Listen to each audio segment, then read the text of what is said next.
Jadi hukum yang hidup dalam masyarakat itu dia berlaku jika perbuatan yang terjadi itu sama sekali tidak diatur oleh KUHP. Syarat yang kedua, hukum yang hidup dalam masyarakat itu berlaku hanya untuk perkara-perkara ringan.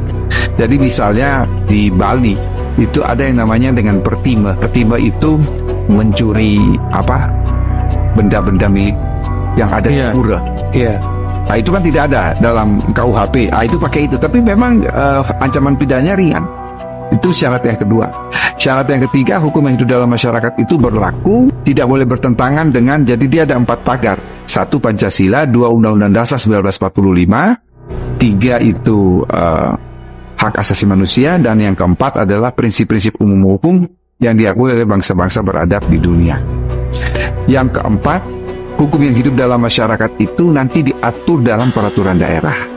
Kemudian dalam peraturan daerah itu ada pedoman, dan pedoman pembuatan hukum yang hidup dalam masyarakat itu akan dituangkan dalam peraturan pemerintah.